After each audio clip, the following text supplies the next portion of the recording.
You're now tuning into the Who and How Club with your host, Arys Dejan.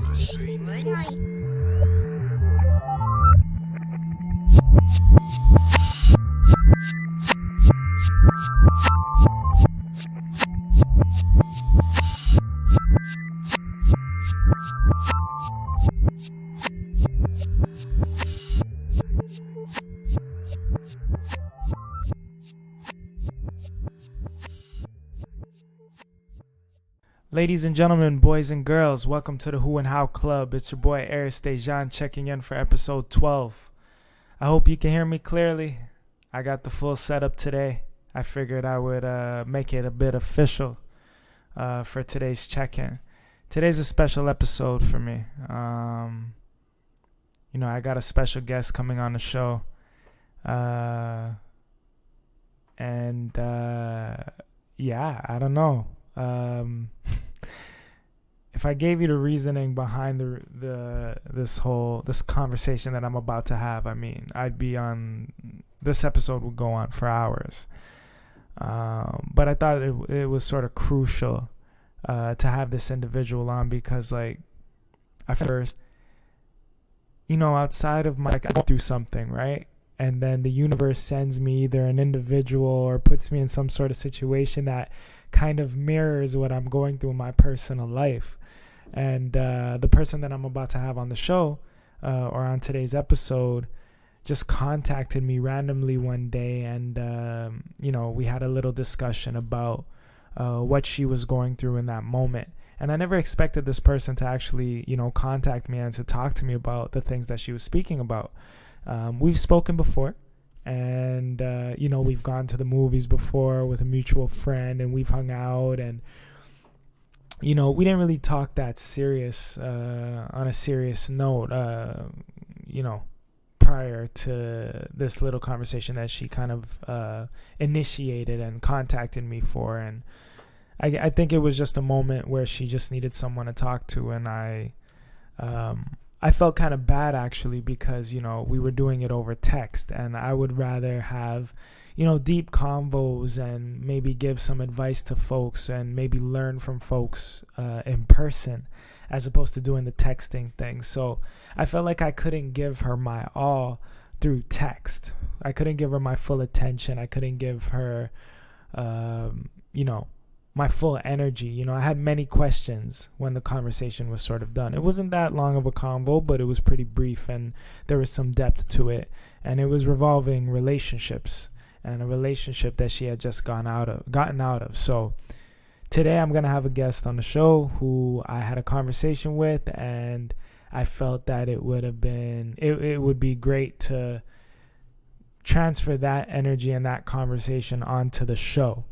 And maybe have a conversation with her. Now, she's not going to be in person with me today. She's actually, first off, she'll be the first woman on the show. So we got some female energy for episode 12. So she gets the crown on that. Also, she'll be the first in, being my first phone conversation or over the phone interview or whatever you want to call it. Hold on one second.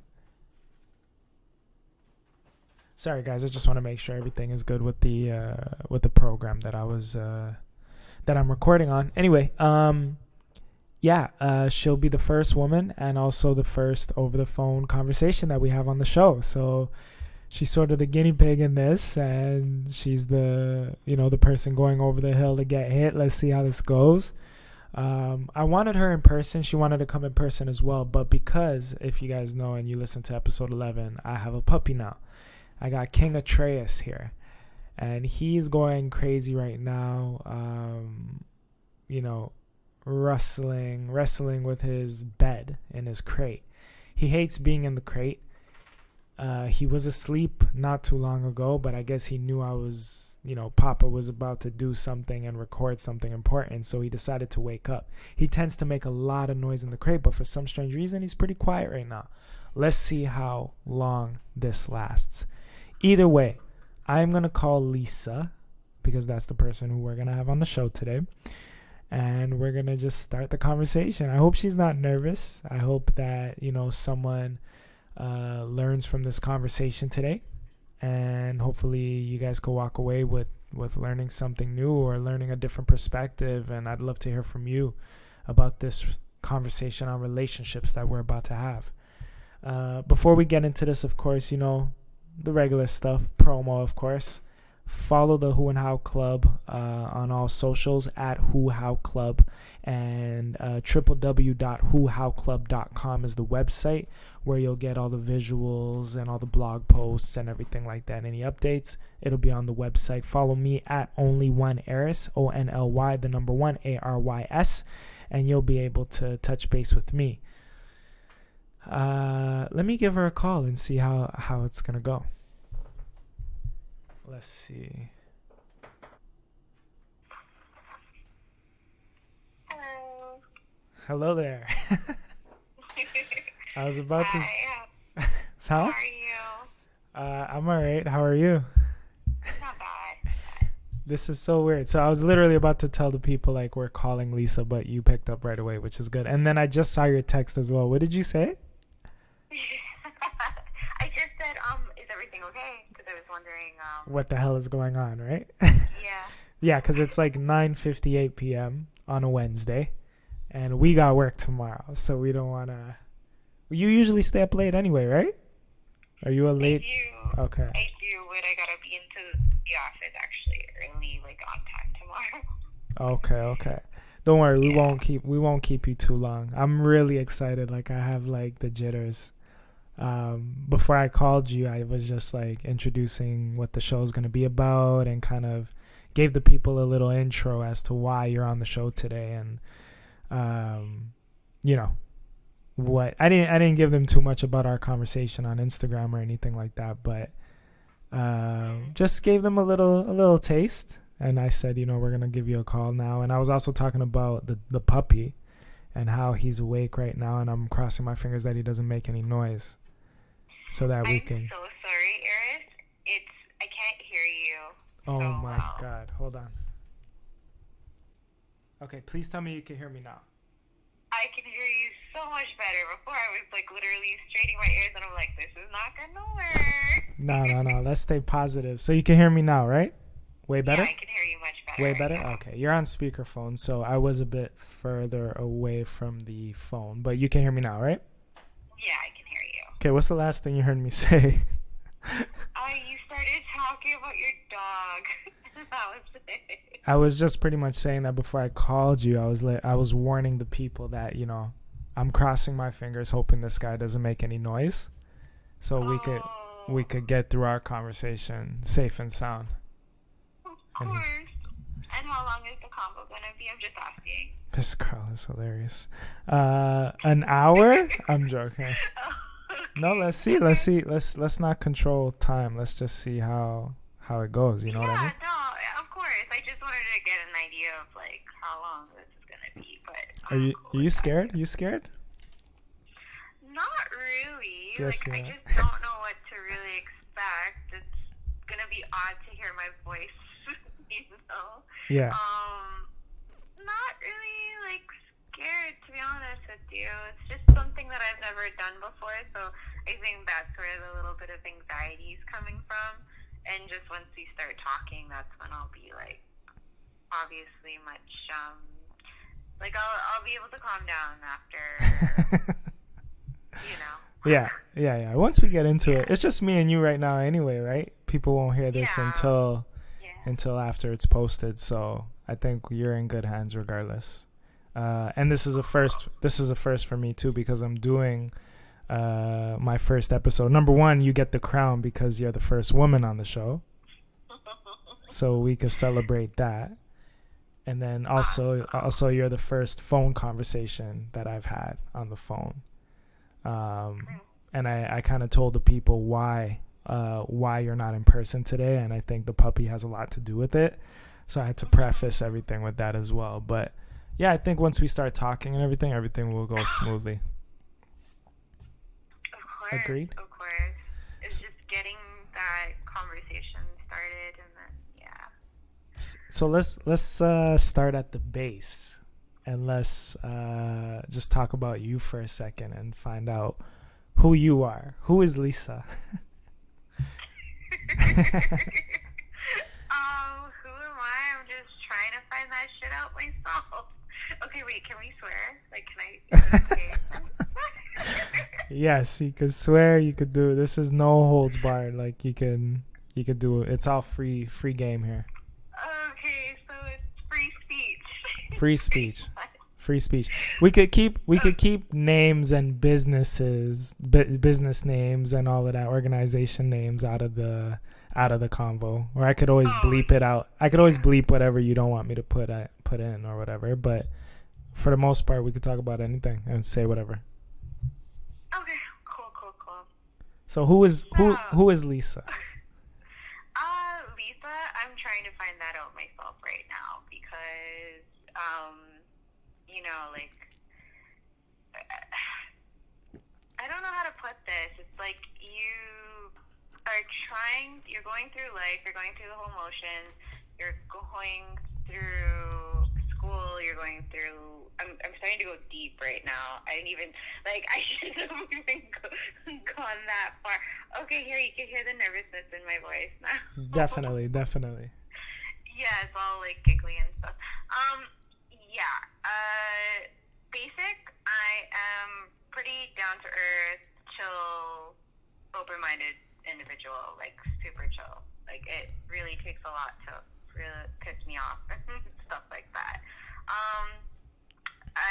Pretty much easy, down to earth. That's what I would say.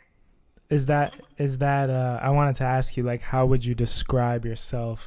Like a lot of people have they don't know how to answer that question, right? That's the whole point of my show too, is like when you ask somebody who they are, it takes them a while to conjure up some sort of answer, because I don't think we even have the answer. I like the first thing you said, which is you're still trying to figure that out. You're trying to find out who you are. No, I'm so sorry to cut you off. But no, yeah, go. I'm still totally trying to find that out, and even more so now since, like, obviously I had my breakup and stuff. But it's like more. So I mean, like my relationship was already on the rocks. Period. Before that. Don't jump into that part. We're not gonna jump there. First, let's focus on who you are first. And I want to ask you about that process, like finding yourself. What does that mean to you, or how do you go about doing that? Oh, frig, like that's just hard to describe. To be honest with you, it's like a journey of finding yourself, like what you like, what you don't like. Actually having the power and the confidence to say no to what you don't want to do. Like, cause going through your 20s, your late teens, you're always wanting to people please. Some people already are confident in themselves, and they're the individual that just know themselves, and good on them. But there's a lot of us out there that we are just very carefree and living life until you kind of like get into the adult real world and start working, and you're like, fuck, I don't know shit. Yeah, or who am I? Like, I don't know much about myself. Like, how do I fit into this world? Like, where am I gonna go next? I think a lot of it too, like just getting into my field, I had to think about how I am as an individual and what would work best for me, like what my strengths are and where I can go, like what I can do with my skill set and with what I know I'm confident in. So that too kind of like geared me into where I am right now in terms of career. Yes. And like just trying to find me out at this moment is very like it's a little lonely, I would say too, because you kind of need that time to yourself to really truly find who you are and what you like. I mean, like it's easy to be around other people and just go with the flow, right? And you don't really realize anything until you're by yourself.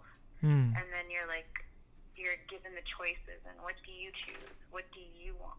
Yes. Right. Because it's all based on you at that point. Like how can you self-reflect if you're not taking time to yourself? Mm-hmm. Like no one can help you do that, right? You need to.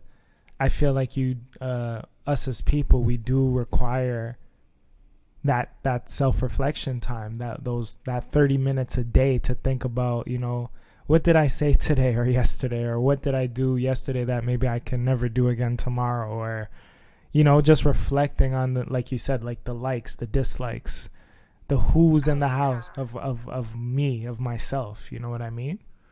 Yeah. So I definitely Mm-hmm. Go ahead. Go on, sorry. No. It's not easy in this day and age because we're completely bombarded with social media, right? So that also has a lot to do with you as well as an individual too. Yes. Like it influences you in ways that you may not realize. And yeah, I don't know where else I was gonna go. I was gonna say something else and I totally lost my train of thought. Yeah, but and then you also mentioned like the career that you're in. So like we're in similar fields where we got to deal with 100 personalities a day or a week, right? And I don't think we're able to do that unless, we have some sort of self-awareness or deal with our own stuff that's going on as well. Because how can we help others if we're not helping ourselves or getting to know ourselves? Do you agree with that? Or what are your thoughts on that? 100% agree with that. If anything, being in this field has actually made me do more self-reflection, because you're dealing, like you said, you're dealing with many different personalities, you're dealing with many different issues. Stories. Pardon? Different stories, different issues, different people, different lives, different areas of life, yeah. And like you're just, trying to find a way to help that person, move through life with their stories and with their background and with their personality. And then you kind of see for yourself like, holy shit, I'm helping this person who's helping me. I need to, kind of take some time. Yes. Take a step back. Yes. And start looking at myself, because I find that one thing in my job, I will say this, has given me a little bit more confidence in moving forward with things, because I'm a very I'm a very undecisive. Indecisive. Indecisive. Yeah. Indecisive. I'm a very indecisive person. I usually just go with the flow, and I'm like, I really, to be honest with you, if I'm given a choice, it doesn't matter. I'll just choose whichever one seems better at the end of the day. Yeah. But it doesn't matter to me. And that in itself, it's like being in this field. You can't be like that. You have to make decisions. Yes. You have to be decisive. Yeah. Like with my work, I'm pretty much having to coordinate services, be an adult. Yes. Do you want to share the career that you're in or the current field that you're in? Do you want to share details on that? Like what exactly you do for the people? Like on the show, we focus on who you are, how you became who you are, the what's, the whens, the whys. So if you want to talk about the what, like what you do, you could share with the people maybe. You don't have to be too specific, but you could just give the people an idea of what you do.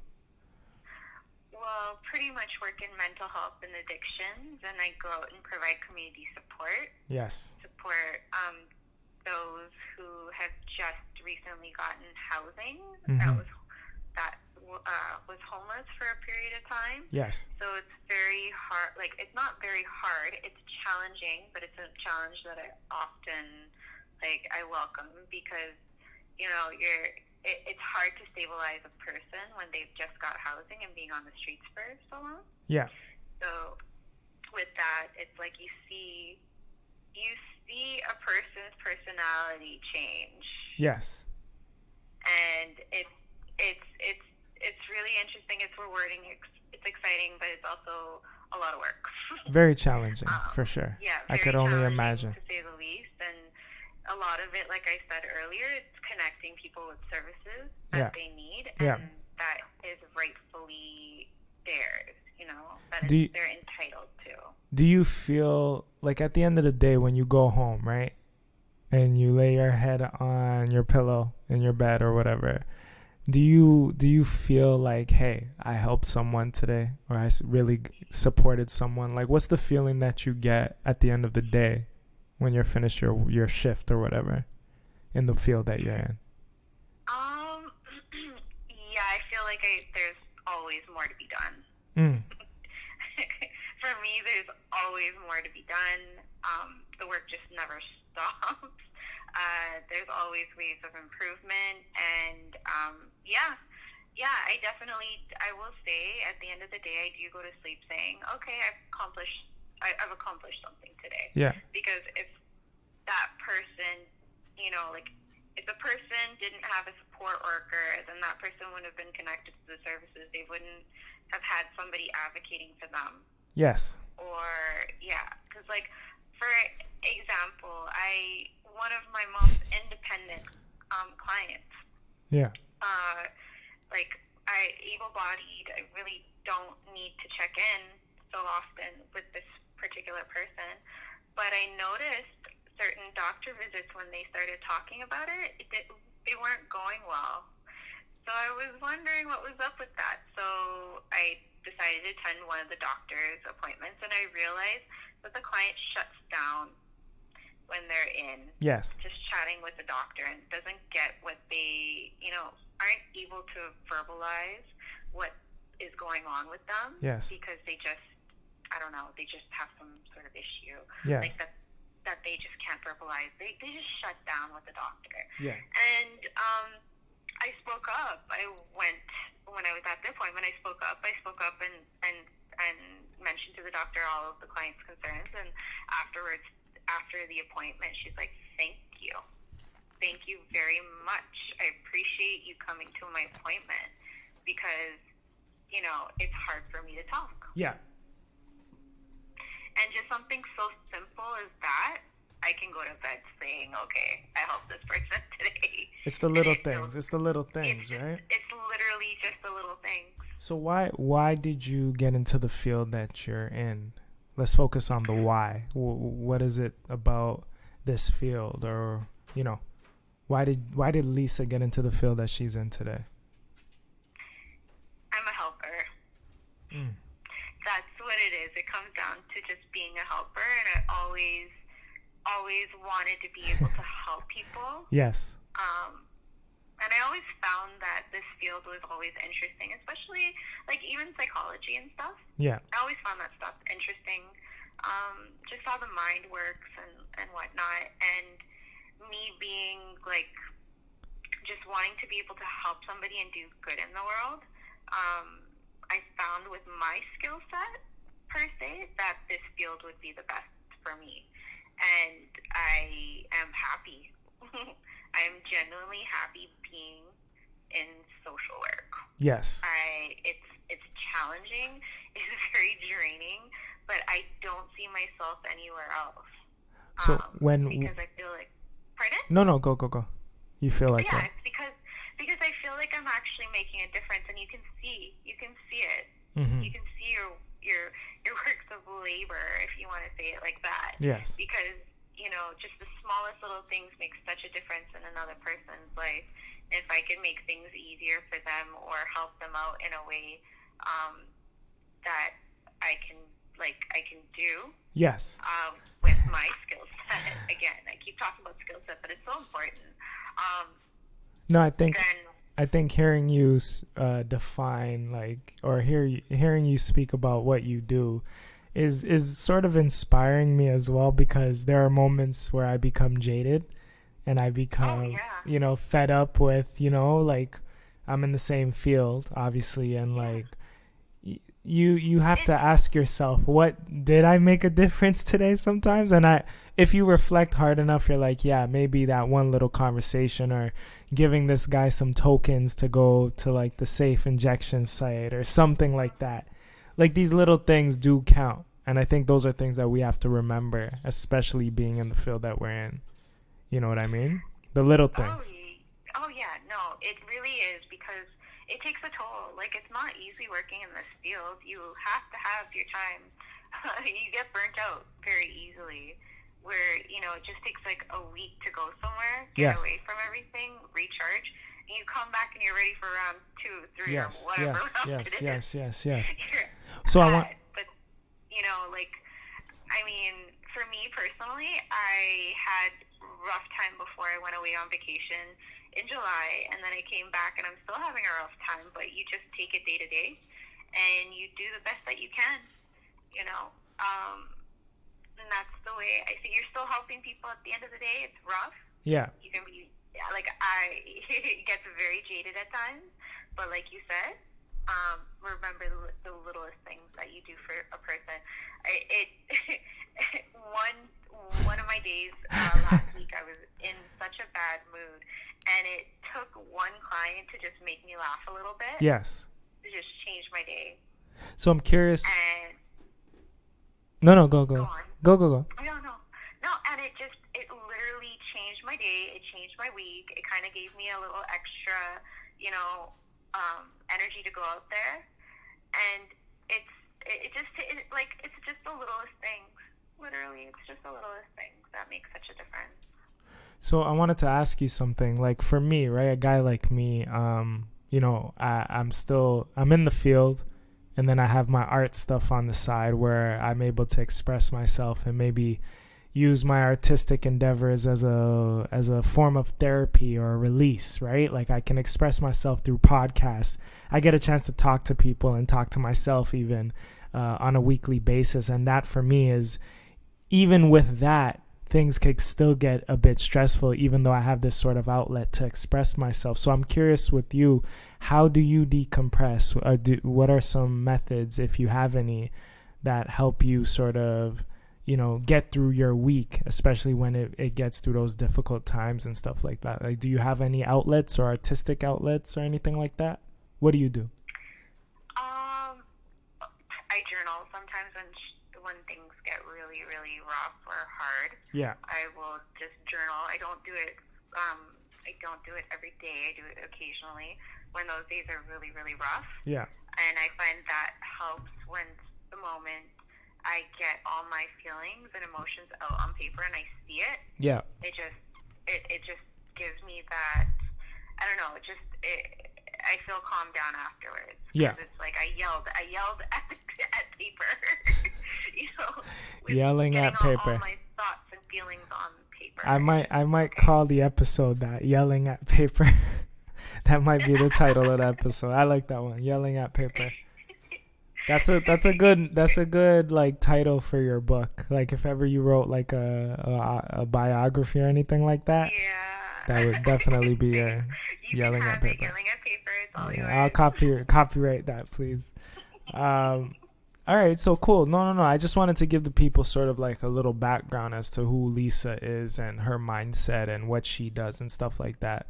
So I do appreciate you sharing. I do appreciate, you know, you being on this episode with me, because I was a bit scared to ask you. I felt like, you know, I don't know if she'd be down for this. You know, before I started the show, I made a list, like the show itself, like even before episode 1, I made a list of people that I wanted on the show. And I never thought that I would have you on the list. Like, when you DM'd me a little while back about the whole relationship stuff, and we started talking. And I mentioned this to the people before I called you today. I stated that, like, I had so much to ask you, but I felt like doing things like that over text, like, I'm old school. I would rather have that conversation more in depth in person, or maybe verbally, right? Because I feel like we wouldn't be able to cover everything through text. But I did my best to let you know that I was paying attention to you and listening, and also mirroring the things that you were saying to me. So maybe if we could go back to that moment, and because that's really the reason why we're on the show together today.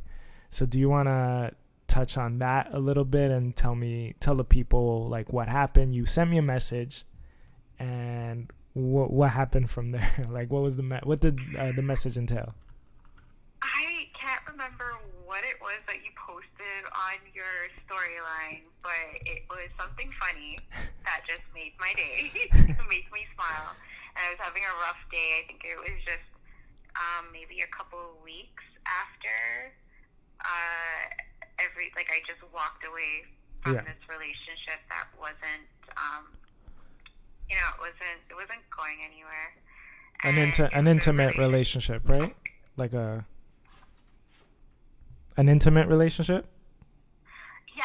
I mean, okay. I was with this person 5 years off and on. 2 Okay. years strong, and then 3 years like off and on. Okay. Yeah. So it was really, he was the love of my life. I will say that at that point. He was the love of my life, and I always thought he would have been the one that I would have ended up with, my soulmate and shit. But obviously stuff happens, and I was just going through some rough times, and then you posted something, and it just made me laugh, and I thought I would just share my reaction with you. Yeah. and let you know, hey, thank you for making me smile today, because I've been having a shitty day.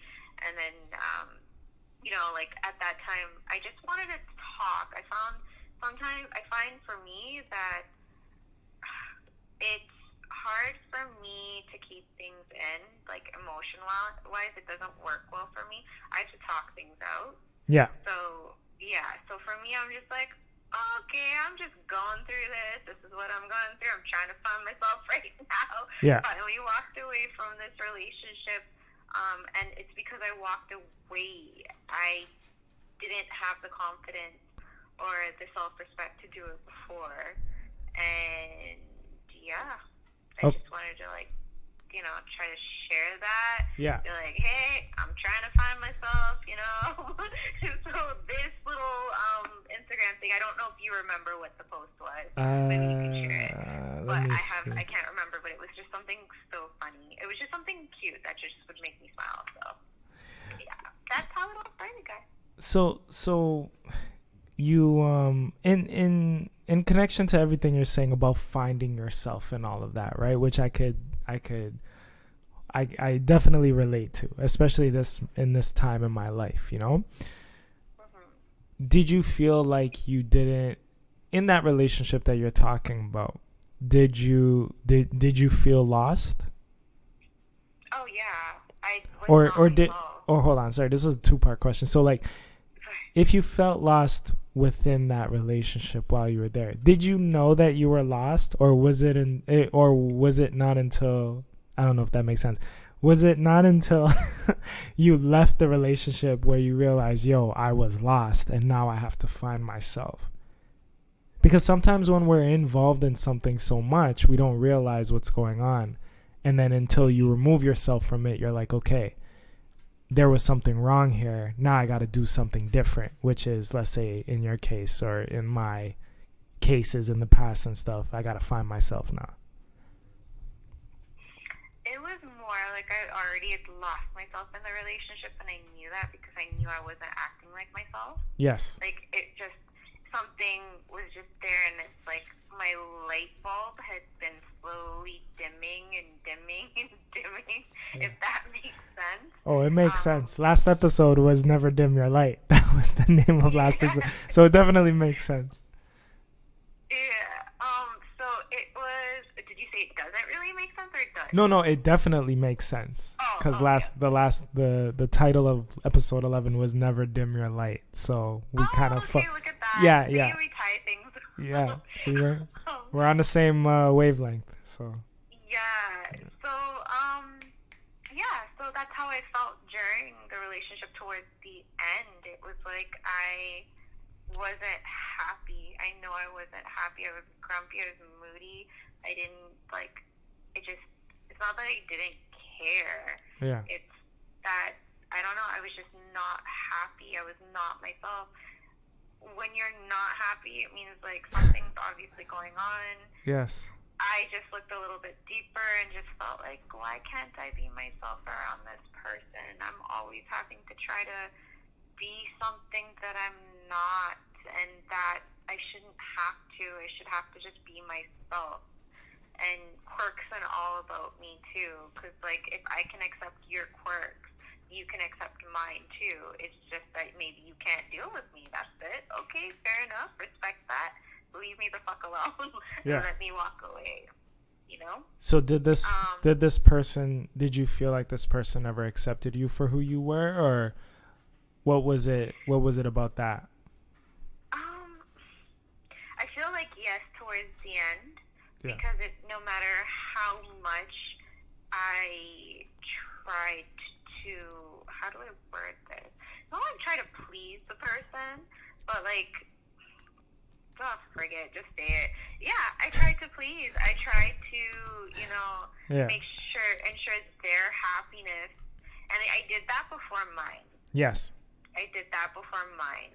And it affected me big time. And it's back to your original question about acceptance. Yes. Towards the end, no, I don't think that person could accept me who I am, because we just have two different personalities at the end of the day. Yes. And it took me a little while to really get that and understand that why two personalities can't get along. Like, I mean, we have so much chemistry to a certain extent. We get along, but then it comes down to like little things, and we just butt heads, or we just have different ways of going about things.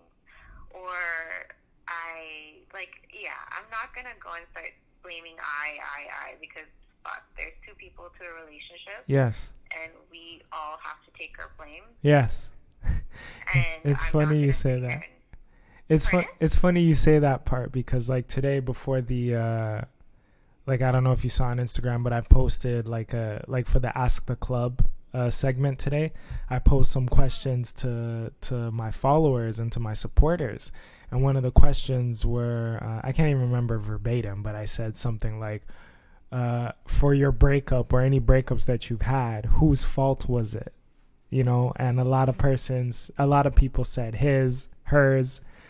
I think there was only like one person who said both of ours, which I admired, and I want to shed light on that at some point, like when we get into the segment, because I want to read some people's submissions and stuff like that for the show, and for the questions that I asked, and then you're gonna have you get a chance to ask your questions and stuff. But you're right, it's both sides. Like, it isn't just one person, you know what I mean? I think both people got to take responsibility and hold themselves accountable for why something hasn't worked. But a twofold, I feel like when something isn't working anymore, it's like both people's faults, but also nobody's fault, because what's meant to be is what's meant to be will be.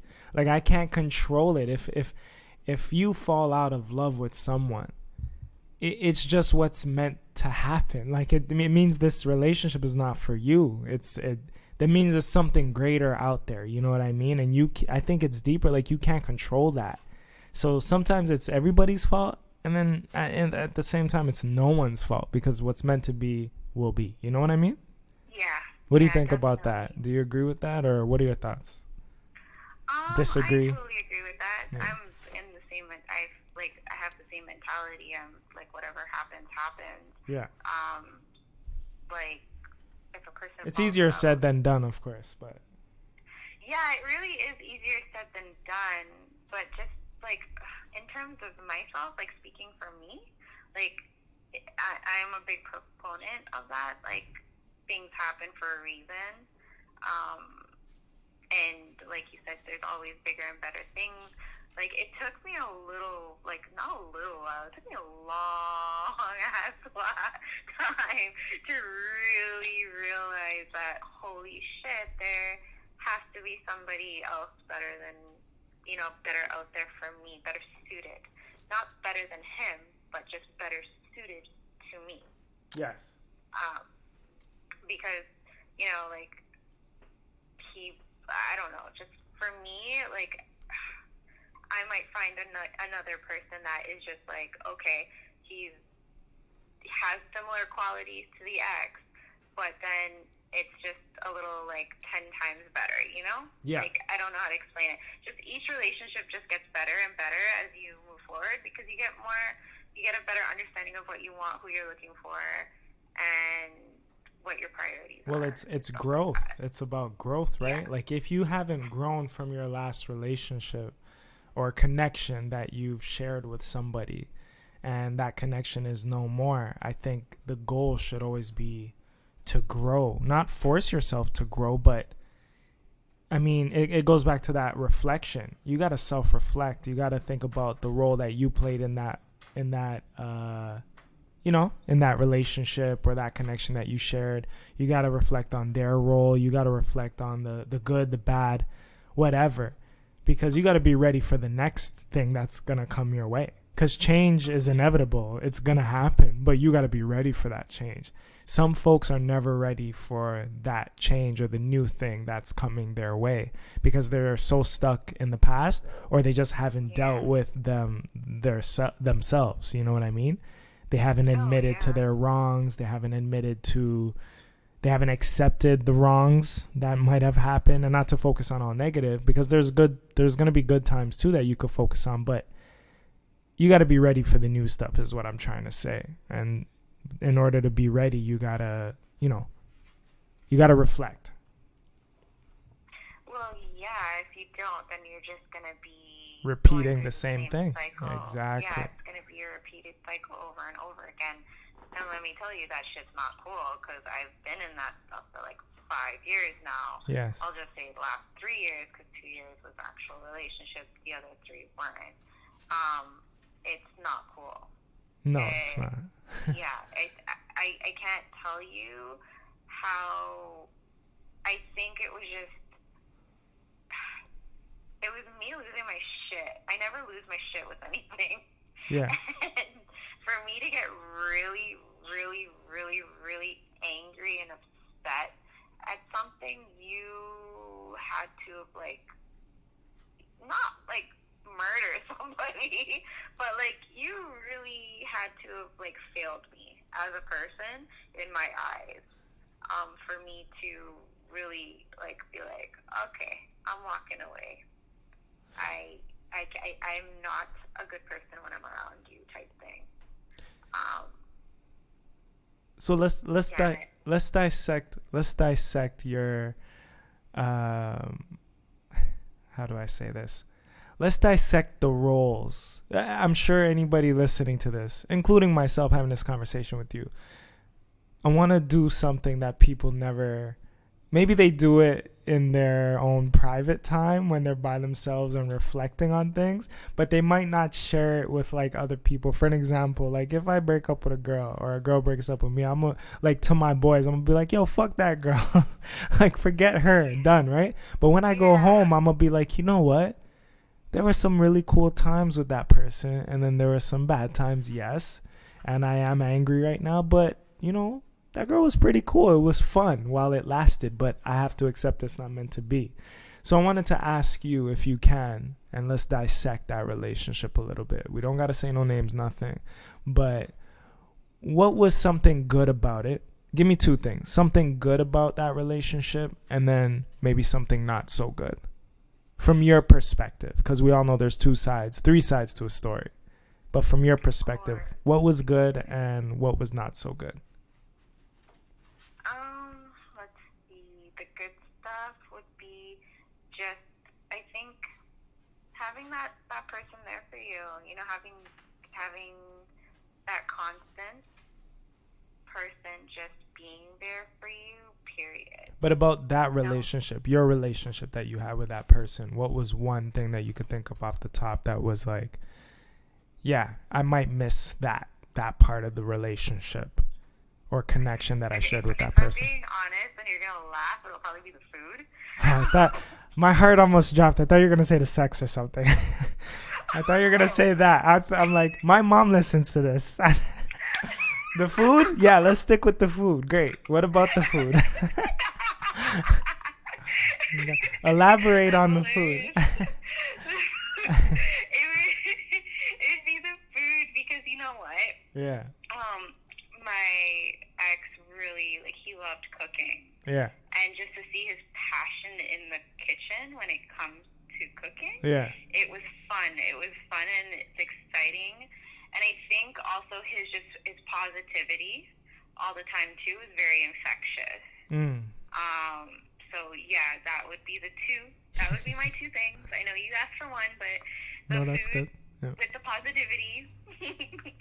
Those are the two. Those are the two things that I just absolutely adored and I loved, and I will miss. What about the opposite? Something not so good. The judgmental, being super judgmental, and always assuming that he knew me, but he didn't. And is that because he didn't take the time to? No,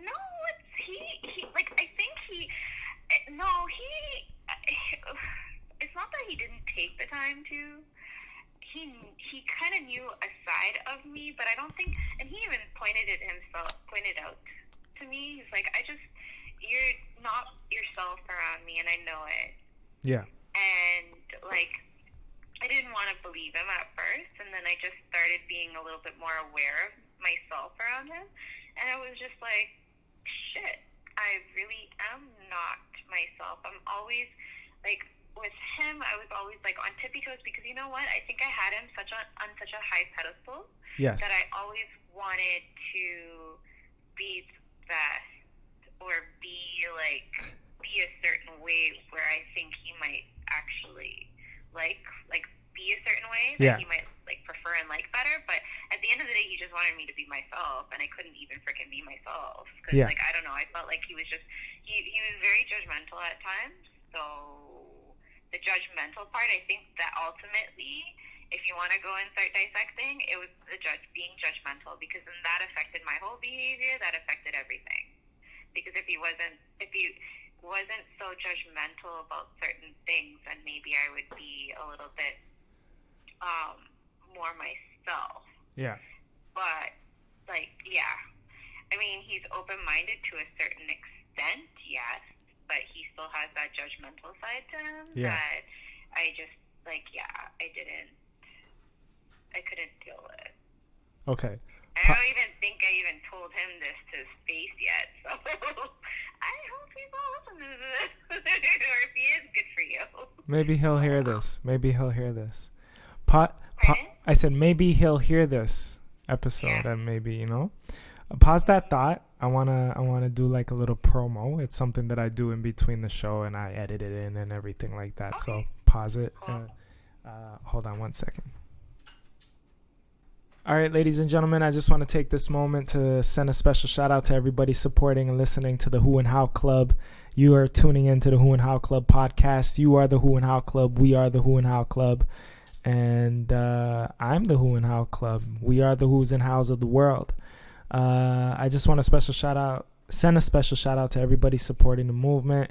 Following us, rating us on all of the, podcast streaming sites. If you look at anywhere that you could find a podcast, the show is there. You could find us on Spotify, iTunes, TuneIn, Stitcher, iHeartRadio. We're now on Breaker. I don't know, name it, Bullhorn, wherever, Podtail, name it, the show is on it. So thanks to everybody. The show is getting out there. It's on all platforms thanks to you guys listening in, the club members. I'm currently working on getting some sponsors. I got some big news coming, so I'm not going to break it yet, but hopefully, I'll be some brand ambassador for a couple products coming in, and we'll be promoting some stuff on the show and getting some sponsors. This is what we do, people. We build it. If you build it, they will come. That's from the Field of Dreams. So I remember my grandma forced me to watch that growing up, and I'll never forget that saying from that movie. If you build it, they will come. And that's what I'm trying to do here. I'm trying to build this platform, build this movement, and invite my friends, family, whoever, just people who have stories or something to share so that we can teach the world and learn from one another and just have great conversations about this thing we called life that we're all sharing. So once again, thanks for supporting the Who and How Club. Let's get back to the show. Episode 12. 1. All right, I'm back. Sorry, it's weird, but like yeah. You're like flow there. You're like all going. Was- I'm like, is he gonna breathe right Was now? that okay? Because I felt weird. Was that all right? Did it sound all right? No, that was awesome. That was Okay, awesome. okay. Just you're like, I was wondering if you're gonna hold it down when your dog started barking. I'm like, I'm honestly, the universe is so good. Like, he hasn't made any noise, and he's been up for like since we've been on the phone, so he's just chilling. So I think maybe this is therapeutic for him, because usually I'm at work at this time because I work weird hours, but the fact that I'm home, I think it's keeping him a bit calm, you know. As long as he knows I'm here, he's good. It's when I'm not around, he's still a baby, you know. yeah. So you gotta treat him as such, but he's all right. I'm looking at him right now. And then you said you had a dog too, right? Yeah, it was like my little baby. Like when I went to Trinidad a couple of years ago, they tend to, I don't know if you're like in the Caribbean, they just keep dogs as guard dogs down there. Yeah. And they never cage them, right? They're just out. They're just out in the yard Yeah. because they're just So there was like a disease that was happening, like that was going around in the village with where my grandparents live, and all the dogs died. Like my mom had her dog down there. She had she literally fell in love with one of the guard dogs, and that was her little baby. Like it could do no wrong in her eyes. Yeah. And so it passed away with the nasty disease that was going around, and they didn't have dogs for a while. And then when I went back like 2 years ago, no, it's been a year. Sorry, yeah. When I went back a year ago, July, for a couple of weeks, my aunt and my uncle brought over this pup,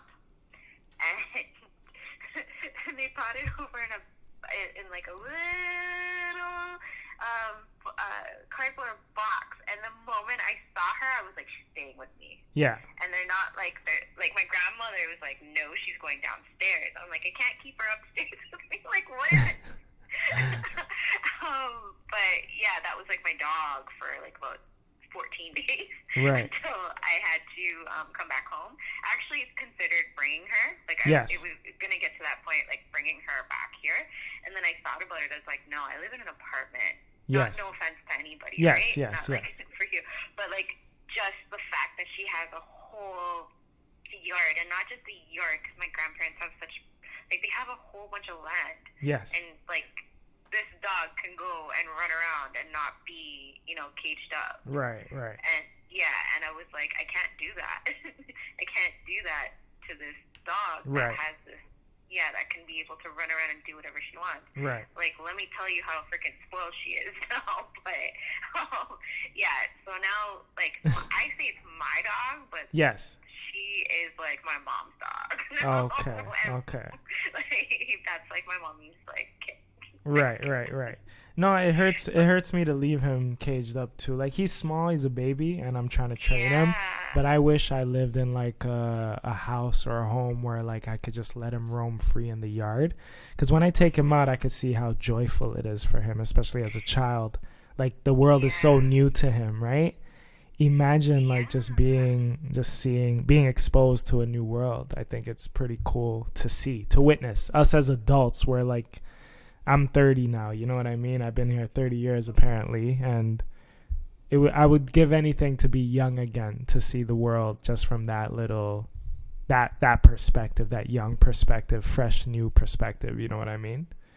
Of course. And you have like no care in the world at that time. You can go and explore the world and not feel like I don't know, it's just different now. Yes. You are more cautious. Yes. Like, as a kid, you're just like, everything. You want to go and do everything. Yes. And you don't have to worry about all the adult stuff. Yes. You just worry about being a kid and finding out what this does. I hate paying bills.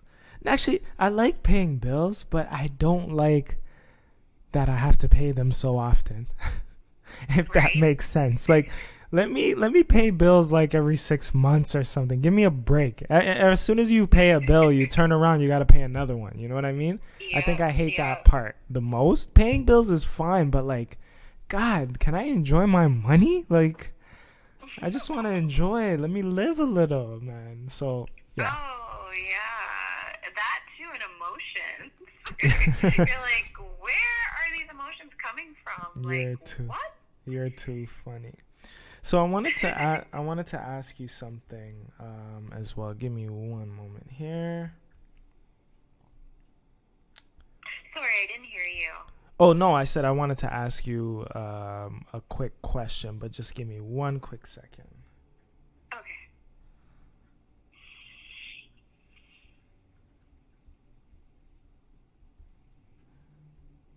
All right, I wanted to ask you about being friends. I remember that message on IG. Can you hear me now? Mm-hmm. You yeah, can hear me, right? I remember you had mentioned that something to the likes of like you feeling like you lost your friend, like from this relationship that occurred or that ended. You also felt like you were losing a friend, right? Do I have this correct? Yeah. When it comes to relationships, there's always this talk about like, can you remain friends after a breakup and stuff like that? What are your thoughts on that? Do you think that's possible? I think that's possible to a certain extent, depending on how, and I say this loosely because everybody has their own definition of being mature and what mature is. Yeah.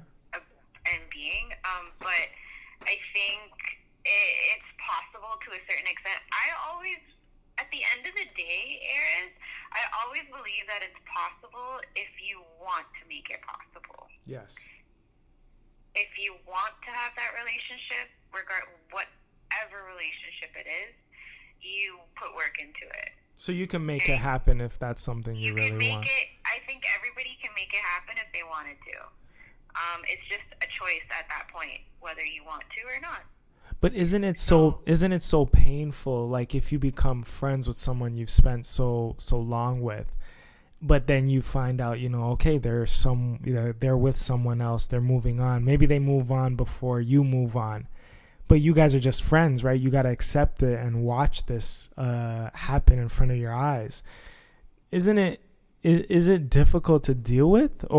Because majority of the world, I think, they just cut the person off. When you break up, you just wipe the slate clean. You block or delete on Instagram. You block the number and you try to avoid this person. You'll never go in the same places that they're going to be in. Like, what is that about? I think it also I think what it really comes down to is like how that relationship was. Yes, there were good moments. Yes, there were bad moments.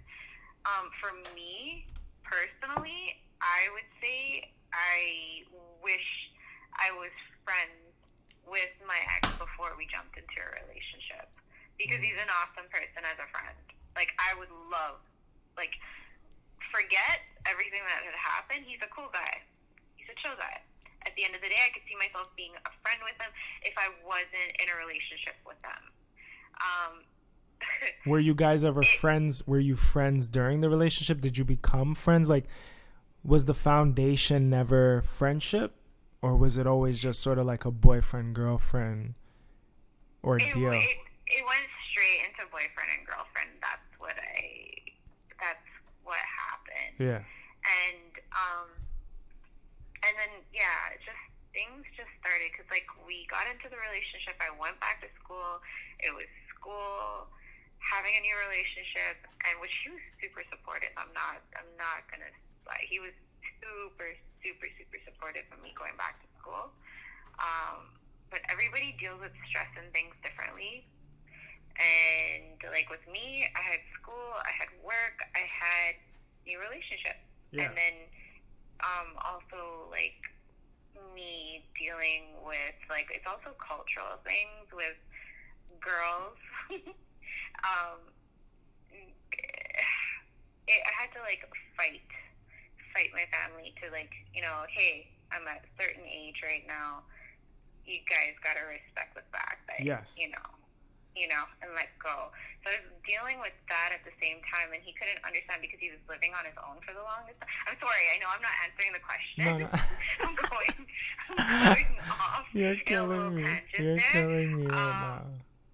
But my gosh, but, let me get back to the being friends is important, correct? Being friends before a relationship begins is important. Being friends before the relationship is always important. I think that's what people kind of fail to do. Yes. At times, and it makes such a difference because then you know whether or not, if you are friends with that person, whether the next step would be good or bad, or if that's something that you guys would, just work through together.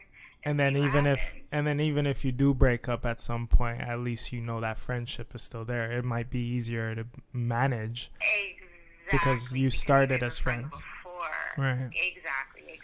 Like, with this, I mean, like, I'm not going to sit here and bash my ex. He did help me grow in certain aspects of my life and become a little bit more of a mature adult.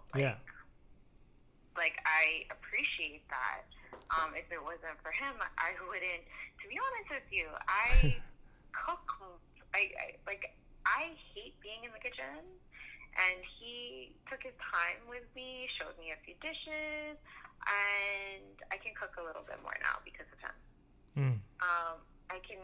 I'm a little bit more, I guess, I don't know, there's other things too, like more positive, I can't think of much right now, but he's been a positive aspect. Yes. To certain parts of my life. Yes. Like, he's been very supportive. He's always there for me. Like, I can't knock him down for that. Yes. And for those reasons, like, that's why I think I'm would love to hold on to him as a friend, because I could see it where if we weren't in the relationship, we'd be awesome friends. Yes. And it just sucks that was the dynamic first, that we were in a relationship, and now it's like the struggle to be friends.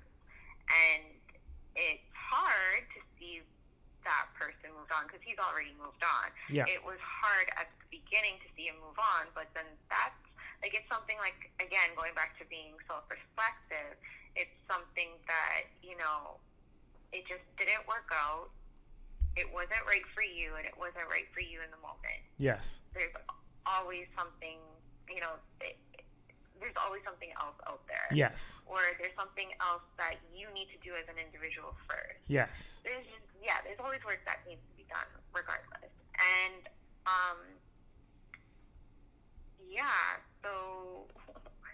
so like the friendship thing, it's a little harder now. I think it's possible, but it just depends on the two parties. If you want to make it happen, you make it happen. Yes. That's it. So I wanna first off, I appreciate everything. Like, from the moment you DM'd me to this point, I want to appreciate everything that you've shared and like our conversation. And I pray that one thing I was praying before I asked you this is like, I hope she doesn't think I'm trying to exploit her or like expose her, information that you were sharing with me and use it for the show or anything. I truly felt like it would be good content, but not for myself per se, just for other people listening in who might be going through similar things.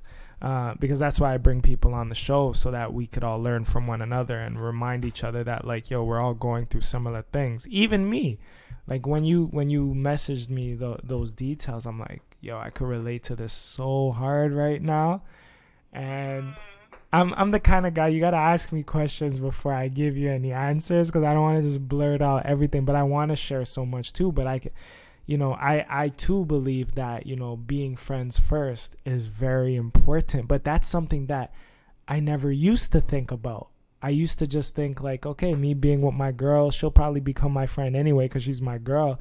But I think being friends first is definitely important when you could get to know someone and through thick and thin, and then still connect on a deeper and intimate level. I think that'll help you in that relationship. Being friends could help you in the relationship.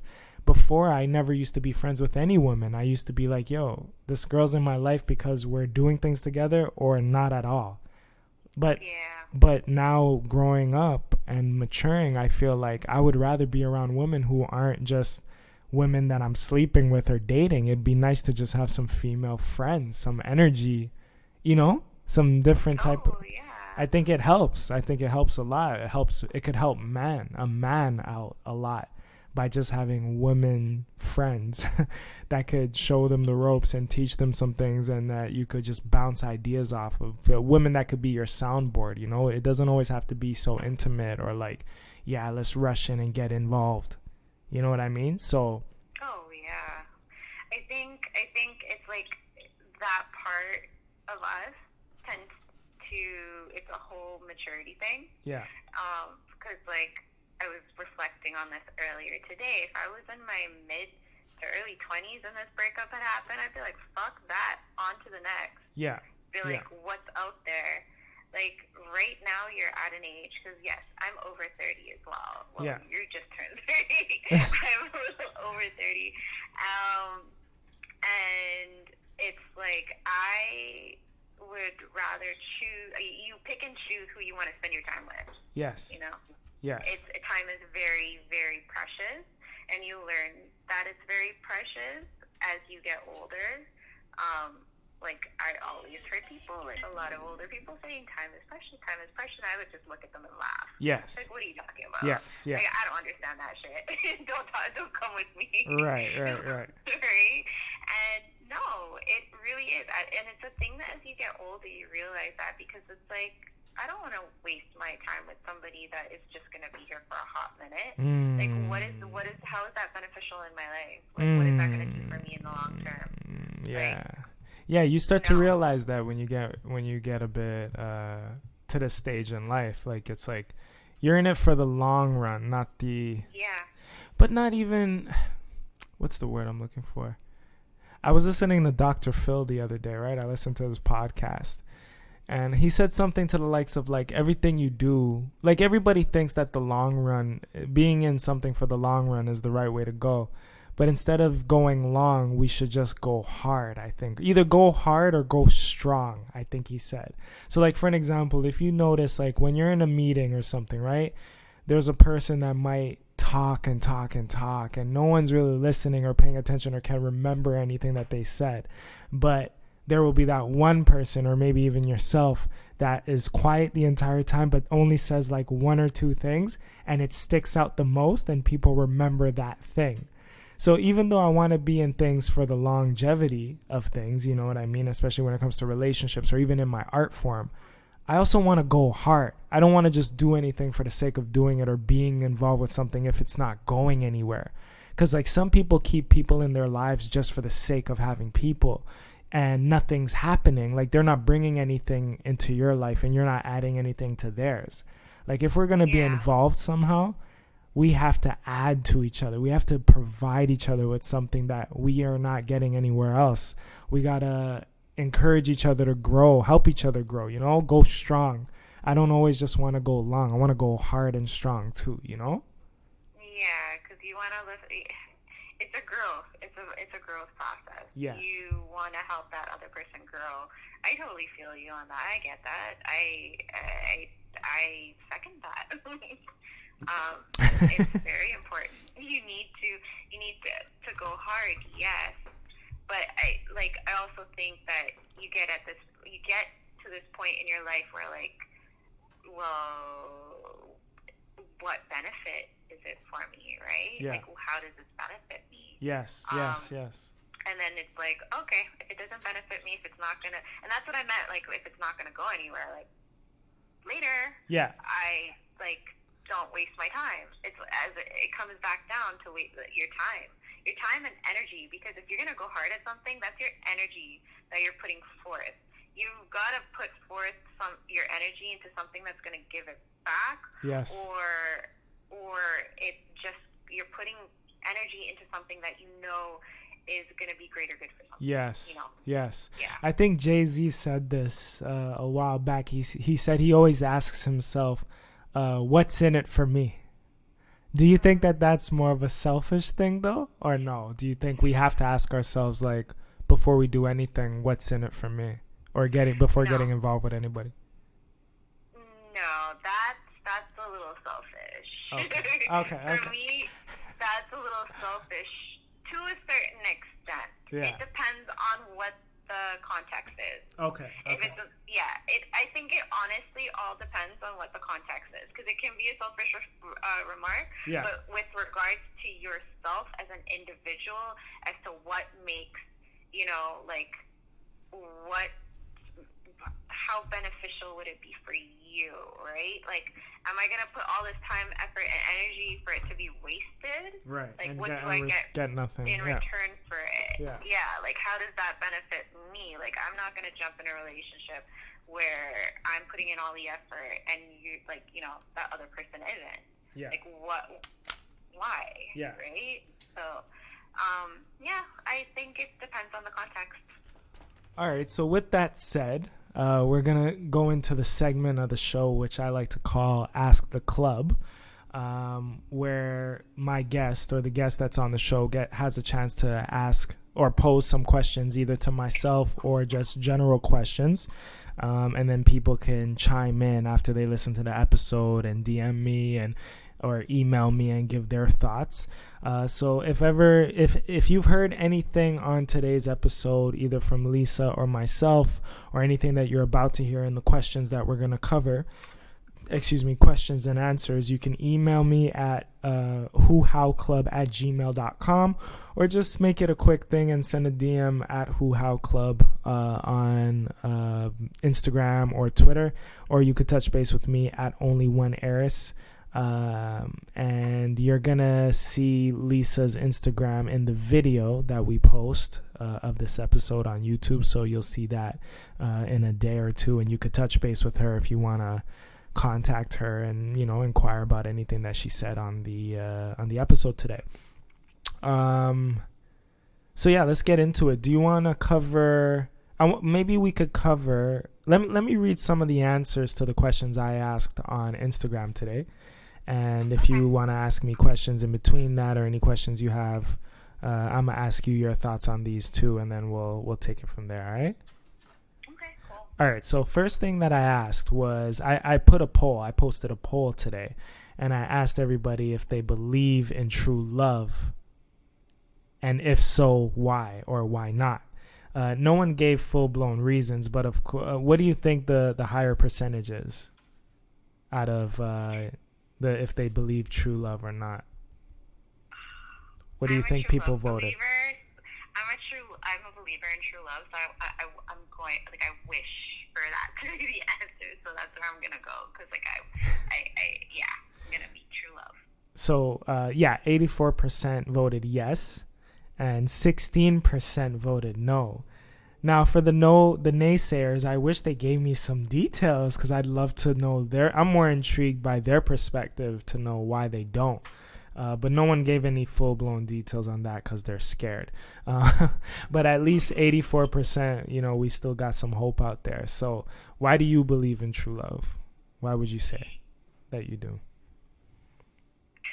Okay, here's like... Or what about true love do you believe in, if you don't mind me asking? It's about having that butterfly in your stomach. It's just having having that, you know, the same love you put forth to somebody, have that love come right back to you. Like, somebody out there just loves you as much as you love them. And when you're with that person, it's just like you're walking on air. Mm-hmm. Were you in love? Were you in love in that situation? In love? Do you think there's a difference between being in love and loving someone?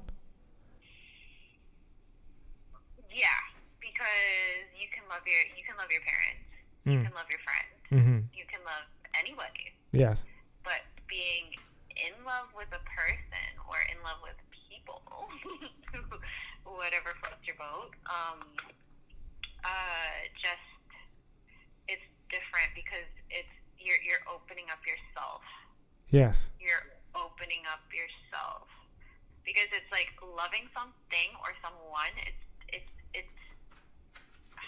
different than the act of love. Yes. Yeah, it's like showing that care, because like loving something already, like loving your parents or your friends and along that side, it's just like that comes out natural, kind of like. Whereas, like, I mean, I don't know if people might agree or disagree, but for me, I find that you put more effort. Yes. You want to do things. It's not like an obligation. Yes. I shouldn't say that it's like an obligation, but that's just, that's the word that I can think of at the moment. Yes. It's like one is kind of like an obligated, you're already there. It's just always going to be there type thing. And then with true love, it's something that you want to work on. You just want to be in. Yes. Something you want to fall Yes. deeply in. Yeah, because it's just it's like a part of your soul. Yes. Being connected to another person. Yes. And it's very hard to find that soulmate. Yes. That somebody can just look into your eyes and know exactly what you're thinking. Yes. Or can just go beyond that and just look deeper into things. It's nice to get that connection with a person. Yes. Far and few between. And if anybody out there gets the opportunity or ever has the opportunity to fall in love and to feel it's amazing. Okay. So I also asked the question, I said, like I mentioned, your last breakup, whose fault was it? His, hers, or yours? And I got, this is funny. I got a couple people saying hers. A gentleman said hers. A woman said his. Another his by a woman. Someone took ownership and said mine. A gentleman said both. And I got these more detailed ones. So someone online said that him, at the end of the day, it's not about whose fault, but who you choose to love. And I chose me. So that's what that person said. So that person pretty much chose themselves to love. I guess it wasn't working out, and she still blamed him. She still blamed him, but she stated that at the end of the day, it's not about whose fault, but who you choose to love. So would you say you're in that kind of zone right now too? You chose yourself in a way? Oh, I would definitely say I chose myself, but I also accept the blame. I also accept 50% of the blame of what happened and why we broke up. Like, I think that I don't know how to explain it, but with me going through what I did and just like going through my relationship, I had to choose me in the end. Otherwise, I was going to lose myself. So I could understand her saying she chose herself, and I'm like totally down with that. I totally agree with that. But at the end of the day, I think, I don't know. For my relationship, I always also accept the fact that I was wrong and he was wrong. It's both. Maybe it was different for her. Like you said, there's always three sides to a story. Yes. We just don't know hers. I can talk from my experience. I wouldn't be able to talk about hers.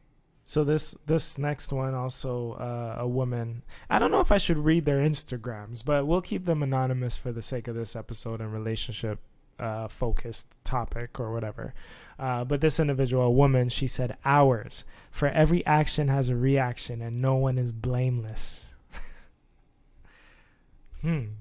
That's kind of it's kind of like what we were talking about anyway, right? Like people taking accountability anyway. Like everyone plays a role, right? Yeah, and I think that's the one thing in relationships why you have so much hers, because there's no accountability in action. It's like, us. We're in this together, so. Exactly. You guys were a couple. Yeah. A couple is two people. Yes. People being involved with each other. There's always, whatever issues there are, it's always going to be two different sides. Yes. And two different people thinking. But at the end of the day, you always have to take accountability for your actions. If you don't, then good luck with you. Good luck to you. So I asked another question, and I haven't read the responses to these yet. So you and I are going to experience these together pretty fresh. It's sort of like a fresh experience because I haven't read these yet. So a question that I asked today was, what hurts the most when it comes to being in a relationship? I don't know if I asked that question in the right way, but obviously in relationships, there are some things that do hurt. There are some challenging things. There are great things, etc. So I was just pretty much saying, I wanted to ask what the challenges were when it comes to being in a relationship. But I worded it differently. So someone mentioned when someone betrays your trust. Damn. Obviously. Yeah. That was just like shit. That went. Yeah. Yikes.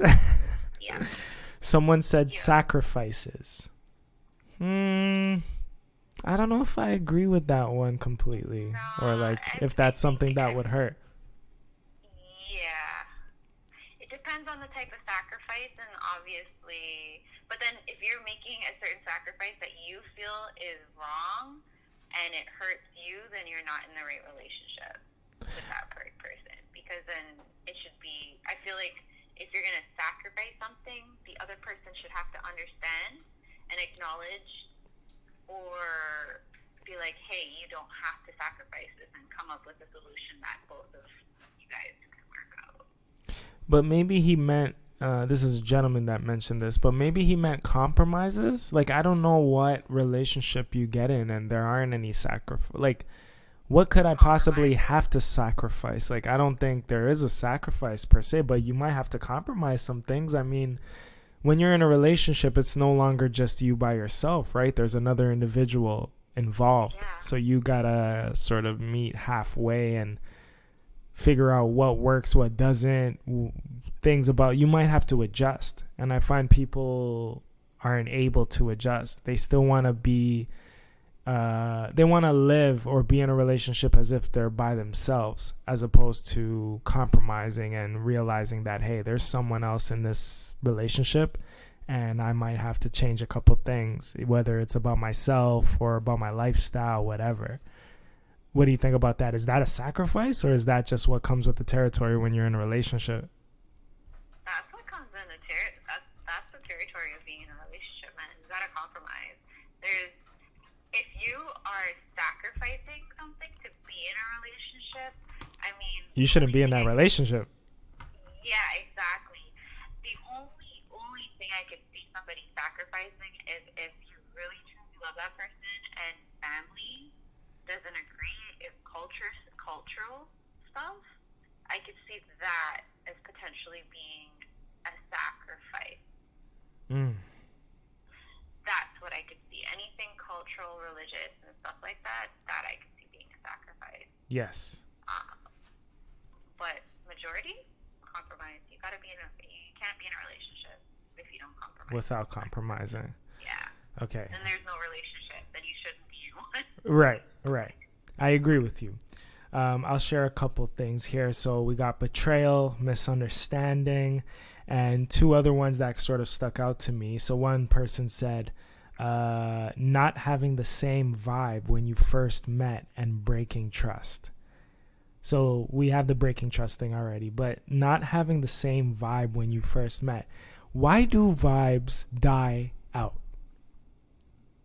Why do vibes die out? Why can't we keep the same vibe that we had the first few months 3 years later? What is it about it that, like, where do we go wrong? You know what? It's because you find what you like and what you don't like, and then you move on. Because that first few months of a relationship, it's like exciting because you're getting to know another person, right? You're getting to know what their dislikes, likes, everything about them, because you're so curious and you just want to know. That's just me. Curiosity, I think in general, right. I think I can say the same thing for people in general. And then afterwards, you get to finally know that person, Yes. and it's you're either A, very comfortable with that person and can see yourself, with them. Yes. Or B, it just goes against what you believe, what your morals and your integrity, whatever it is, and it just doesn't fit with you. So you move on. Or you might change in that relationship because, a lot of things happen in like years. Like you get promotions, you go into a different field. Yeah. So many different other life things come into play as well. Yeah. So, yeah. I really like this last one that I'm going to read. It says, growth and change that you may suppress to stay in the relationship. I don't think they finished the whole thing, but it says if person is unaccepting or unacceptable, it kind of cut off there because I think you only have so much space to respond. But it said growth and change that you may suppress to stay within the relationship if a person is unacceptable of whatever. So that one I could definitely relate to. I'm certain you can as well, right? Yeah, I feel like my first initial thought is that it goes back to compromise. Yes. And if you can't compromise, like if you're not able to grow within a relationship, you shouldn't be in a relationship with that person. Yes. And same with change. Like change again. Like change can be good, change can be bad. Yes. It depends on which way it goes. Yes. In the relationship. So yeah, I feel like it comes all the way down to compromise and being able to compromise, because that is intertwined with growth and change. Right. Yeah, right? So, right. Yeah, I totally relate to it. I just automatically think it's just, again, if you're sacrificing your own growth and your things because another person can't change or isn't open-minded to that, then you're not in the right relationship. Then yes. You need to get the hell out. Yes. I agree with you. Do you have any questions you wanted to pose to the club or to me at all? Okay, let's see. I had them written down because Arys wants the guest to be prepared. You're hilarious. Let's see. I have a couple, but let's see which one I want to do. Okay, I'll just go straight into Uh-oh. What? Are you scared of my questions? I'm definitely scared of your questions, but let's see how this goes. I can hear the excitement in your voice. Let's see. Yeah. Okay, I'll start with an easy one. Please do. What? Okay. How often do you give yourself a break? And when I mean break, I mean like, okay, if something's happening, like, just cut yourself some slack. For me, I like to be a perfectionist, and if something does not go a certain way, it takes a while. I eventually get over it. Yes. But it takes a little while for me. Yes. To get there. But I've learned this time around that you've got to cut yourself some slack because shit happens, and sometimes you don't have control over it. You're hitting it home right now. Pardon? You're hitting everything home right now. Like my heart is like, you're killing me right now in a good way. But like I feel you. But yeah, I'm pretty hard on myself. I can't lie to you. I tend to be hard on myself. It isn't until recently that I've told myself that I used to be an overthinker. You know what I mean? Yeah, I feel you on that. I'm not used to, I am. You still are, yeah. I think I still do overthink, but I'm trying to, I think I'm aware of how much I overthink and like how much I'm hard on myself. So I've been trying to not take myself too seriously and just leave everything to like the universe to take care of, because I can be a bit controlling as well. I try to control everything, but it wasn't until recently when I realized that like, you know what?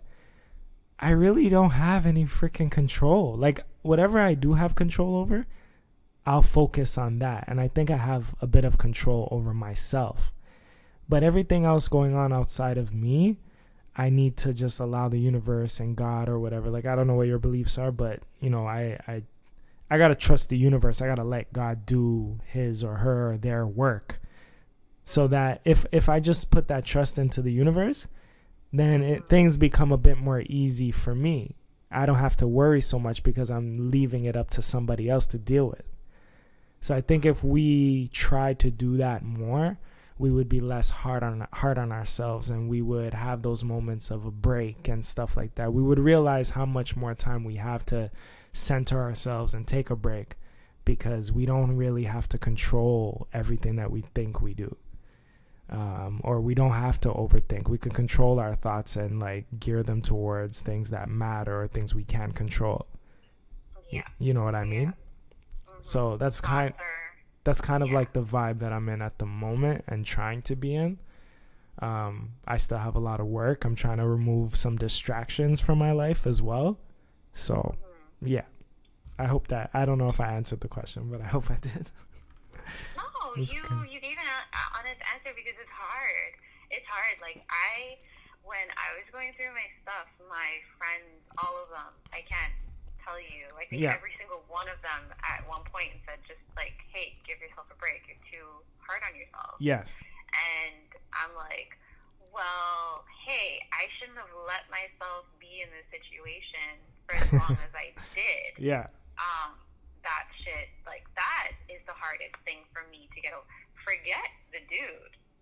Whatever. The fact, for me, the hardest thing right now is the fact, and to make peace with the fact that I let myself be stuck in a situation for 2 to 3 years where I could have easily gotten myself out and move forward, but I chose not to do it. Yes. I chose to stay. I chose to think, okay, we can try to do something. We can make this. We can work this. Yes. Yes. But yeah, and like my friends had to keep saying, cut yourself some slack, because you know what? Yes, you can be upset at yourself, but you also didn't make things easy for you, or made it, it's right. So you gotta cut yourself some slack, and still trying to make peace with it. So eventually get there. But like you said, you're working on yourself too with regards to that. It's a long process. It is. Eventually get there. It is. But yeah, you answered my question, so, and you were honest. So Good. Thank you. And okay, so when do you know it's just time to quit a relationship and just say fuck it, move on? When you Excuse my language out there. No. Let's hope no one has the kids in the car listening to this. When do you know? Because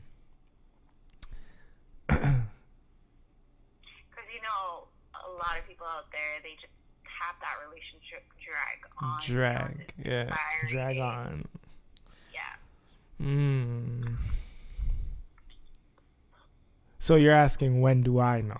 When does Arys know? Like, when has Arys? When does Arys know, or when does anybody know? It can be posed back to the club. But at this moment, I want to hear your answer.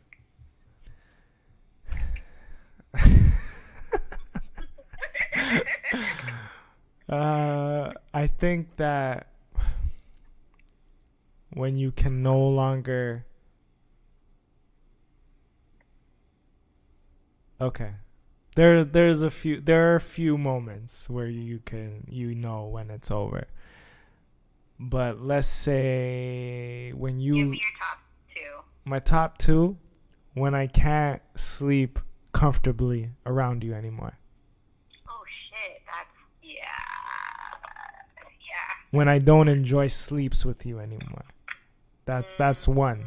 If I can't sleep comfortably around you anymore, and I'm having nightmares by sleeping next to you, or like I'm just not like, I don't enjoy my sleep next to you. It's not as comfy as it used to be. You gotta go. The second one I would say, when you realize no issues are being dealt with. Yeah. So, like, you're aware that there are some issues, right? And you might be the only one trying to address them. But you know someone else, your partner or whoever's in the relationship, is also aware that there are issues, but they won't address them. So it's always on you to address or bring things up or to deal with things. So it's like you're carrying the weight of everything. But that person won't. That person won't take the initiative to maybe address some things, or like, so then you begin to resent them, right? So anytime some sort of resentment comes about, or like you feel like you're the only one carrying the weight, the bad, the good, all of that, you gotta go. You gotta get out of there. Yeah. I'm not. I'll be honest. I'll be super honest. I was guilty of that at times during my relationship, and I wouldn't put up with that crap. But yet, I wanted somebody else to put up with what I, you know? Yeah. And that's not cool. But yeah, I feel you on that one, 100%. People have to address the issue. You have to. To. How else will you get stronger? Like, I think addressing issues is a good thing, because that'll test your skills and your relationship and your feelings for one another.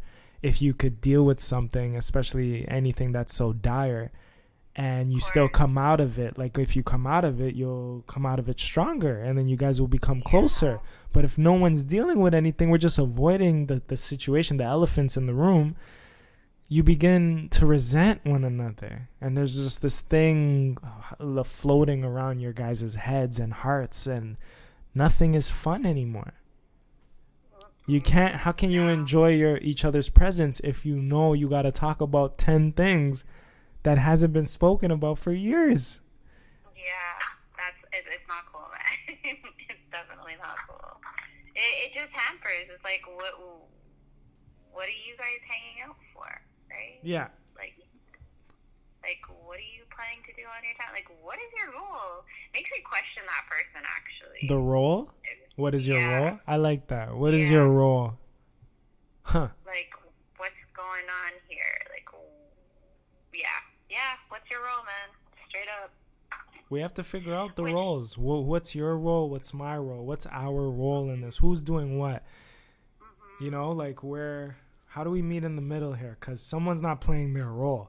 It feels unbalanced at the moment. Yeah.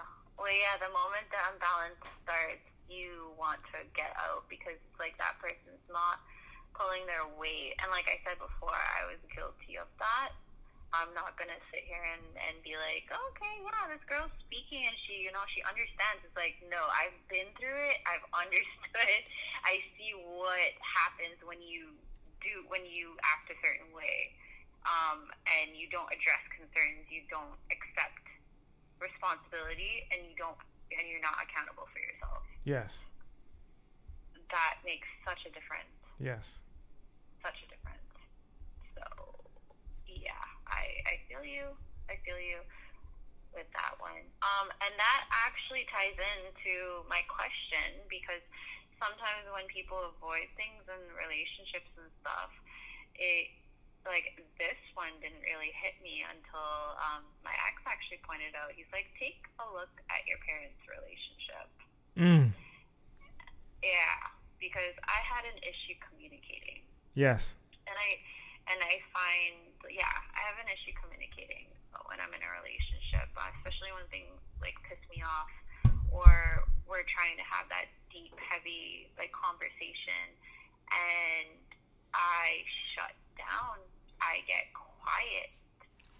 Do you not like confrontation? Are you one of those people? No. I really don't like confrontation.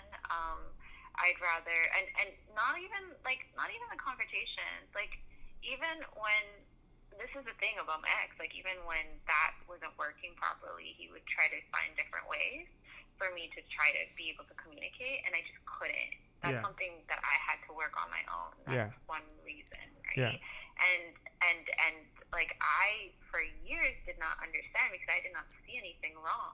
Yeah. Until it just, like, I don't know what the heck happened, and I just saw some stuff go down with my parents, and Yeah. I'm like, shit. Huh. I embodied how my mom, like, reacts in a really Yes. in that type of situation. Yes. Because she shuts down, she stays quiet, she has nothing to say. Huh. And or when she does, it's very emotional. It's very like, yeah. And I picked up on that. I didn't realize I do that, but I did that. It's funny. It's So, funny when we see things like that growing up and all of that, or even now, and like you'll see pieces of yourself doing the same thing, right? But yeah. like it's our job to kind of break those chains and like do things the opposite. Like I think the biggest thing in life is like we learn from other people. I think there's like the saying where like the smartest person learns from others, right? You can learn from yourself and all of that, but the smartest person also learns from others. And when we see people, whether it's our parents, people who are the most dear to us, sometimes we're learning from them what not to do and how not to be, you know what I mean? So that's some self-awareness for us that we need to implement. Of course. So have you seen that thing, like something like that affect your relationship? Yeah, I mean, my mom, like, I don't know my dad. I mean, I was raised by my mom and my grandmother and, like, the women in my family. My mom is pretty, what's the word? I wouldn't say aggressive. She's very hard-headed, stubborn. And I think she passed that down to me. I am definitely my mother's son. My mom has great traits about her, and I think I have those traits as well. But if we're talking about relationship-wise and, you know, maybe some mistakes I made or characteristics I transferred over into relationships that I had that I wish I didn't, you know, I saw how stubborn my mom was growing up. And I think I got the best of that. And I don't let anybody walk all over me. I'm pretty, what's the word? I'm just very, like, you can't budge me. Like, you can't.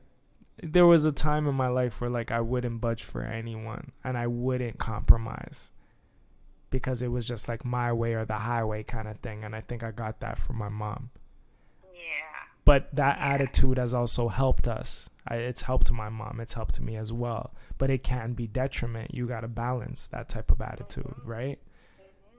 So I'm trying not to be that way now in my life, but it's hard. It's hard. I don't want to pass that down to my kids. We don't want to pass this energy down to our future selves. So we got to nip certain things in the bud now.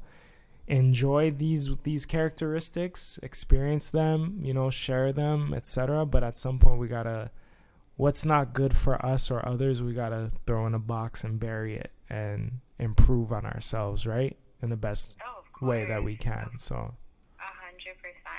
That's like the fact, like for me, it was just when that light bulb came on and I was like, oh shit, okay, now I really have to be aware more of my situation. And yes. if I get into this in the future, I have to learn how to verbalize what I feel. Yes. And not just use your words. Yeah. Use words and not like, because it's so hard for me to verbalize when I'm so angry in a situation. It's like I just shut down and I can't do anything. Like I'll just stare at the wall. Yes. Literally stare at the wall, and you will get pissed because you're getting upset and angry that I'm not giving any emotion. Yes. Anything. So it's like you're yelling, you're screaming, and the thing is, it's like I'm sitting there. It affects me. I'm as angry as you. I just can't get it out. It just sucks that I can't verbalize it. So just like going back, tying that up, it's like good that you recognize that you have these things that you've picked up from your family. Yes, it's a good, like my mom is freaking strong-headed, strong person. Strong-headed. Like, that was the term I was gonna say, but I don't want my mom to kill me. Yeah. My mom is just freaking strong. Like I picked up her work ethic. Yeah. Like I wouldn't be going out there and working like 2 jobs, like at one point in time I was working like 3 jobs. That's because I was brought up with a certain work ethic. Yeah. And that's just my mom. My mom just moves mountains when she's like, and I think that's just with all moms out there. Yes. In general. But yeah, like my mom. No one has a power like mom power, right? No, exactly. And that's where I get my caring and my generosity from. Yeah. Too. Do you no, I think it's good that we got to praise where we come from and recognize where we come from, the flaws and all, and we got to be aware. That's the only way. It's one of the ways that'll help us become better people in our lives, cuz we're living our lives now, right? We're adults. Exactly. We're on our own journey, so we got to make sure that we're ready for those next the next steps or the changes that are coming into our lives. So I believe I like change. I used to think change, I couldn't sit well with change, but change is good. You're going through a transition right now. I'm going through a transition at the moment as well. And I think it's all for the good. It's not for the bad. We go through what we go through for a reason, you know, and what we might look at as something bad, you know, there's somewhere, I hate to say this, but like there is someone in this world, even within our world, that wishes they were going through the things that we go through. Someone wishes that they could at least have somebody to break up with, but they don't even have that. Yeah. So we got to put things into perspective and say, you know what, this was something I experienced. Thank you, God. Thank you, universe, for sending me this person. I've learned a lot. I need to learn about myself more now. I accept whatever you got next for me in my journey, and I'm going to focus on myself and work on myself, you know? So I really truly believe that people come into your lives at certain points. I mean, they may not stay there forever, but they have their purpose. 100%. They have their purpose. Yeah. So with that said, go ahead. Go ahead.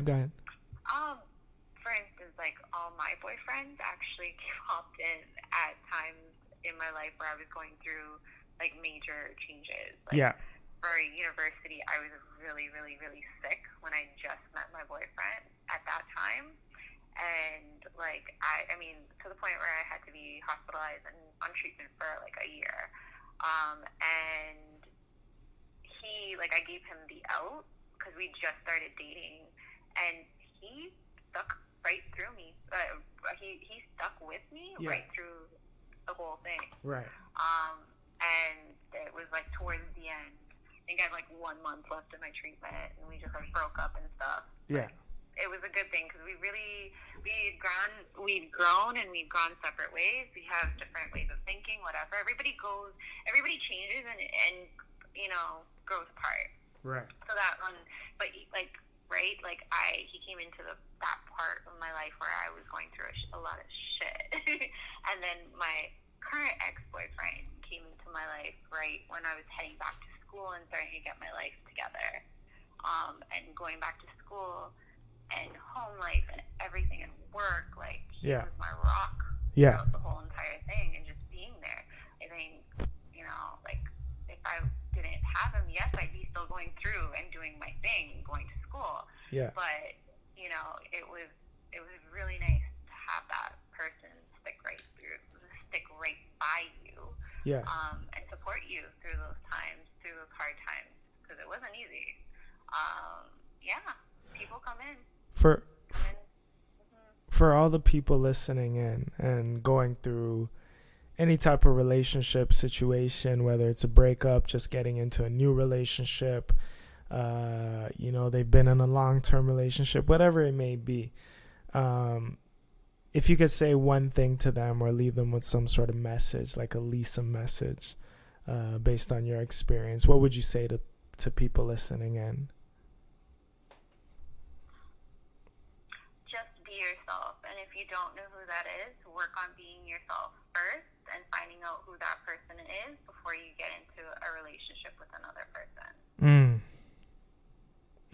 Because I find that is just it's gonna give you the confidence and the boost. Like, you will know what you want and what you don't want. Yes. And just, you know, know yourself as a person. Yes. Because then you can easily, if if you're not there yet and you're still trying to find out who you are, and get into a relationship, you'll lose yourself if you're not careful. I'm with you. That's it. Yeah. Right? Yeah. Thank you. No, I hear you. Those are my parting words. Well, I appreciate the conversation and this episode. I think it was a really dope episode.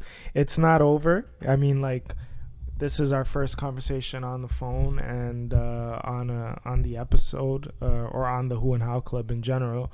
But my goal is to check in with people and maybe have like a part 2 or part 3. Like, I want to keep the conversation going. I've been saying this since episode 1.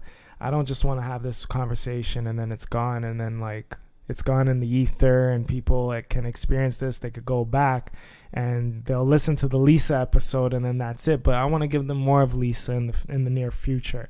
So I plan on, like, touching base with you again, and we continue the conversation. We check in on Lisa to see, where she's at in her transition and what's new with Lisa, and talking about other things, not just relationships, but just other things. Would you be down for that? Oh yeah, definitely. And today wasn't that bad, right? No, it really wasn't. Okay, good. Any other questions? Anything you want to add before we go? No, you pretty much, I threw my hardest questions at you. I'm satisfied. No, that's pretty much it. It was a pleasure to be on your show. It was, I won't lie, I was a little nervous at first, but obviously having a conversation with you, it tends to be, your comfort level goes down, because Arys is a cool guy to talk to. How do you not feel comfortable talking to Arys? I try to be. I do my best to be. I appreciate that. I believe that we could solve many of world's problems by just trying to communicate with one another and listen. Like, people forget that communication's twofold, right? Like, it's not just me talking or you talking, it's also listening. And Oh, yeah. I'm sorry.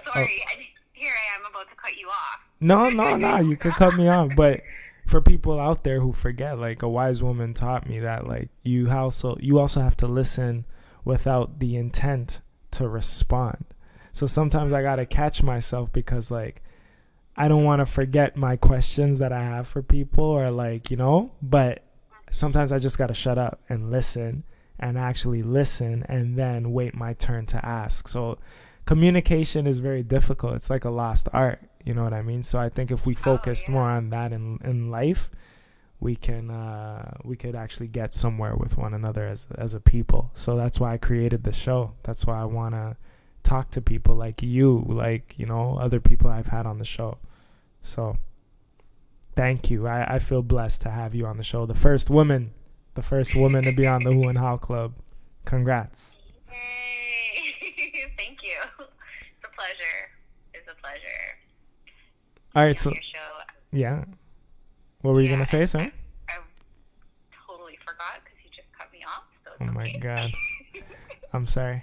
It's okay. You know what? I have a really bad tendency to cut off somebody too. Yes, I noticed. So, yeah. So I apologize. Hey, For an hour and 40 minutes, I've noticed. Trust me. I'm messing with you. I'm teasing you. With that said, ladies and gentlemen, this has been the Who and How Club. I want to thank everybody for tuning in. Once again, I pray that you've learned something from today's conversation. And if you haven't, I don't know, still spread the word. Spread the word about the show. Share your thoughts and ideas about how the club should be run. And if you have any people that you'd like to be on the show, suggest them to me and I'll set something up, all right? Shout out to Lisa. One love. Say goodbye to the people, Lisa. Have a good night, guys, or good morning, or whenever you guys, but have a good day. Yes, and this has been your host, Arys Dejan, and we'll touch base next week. All right? 1.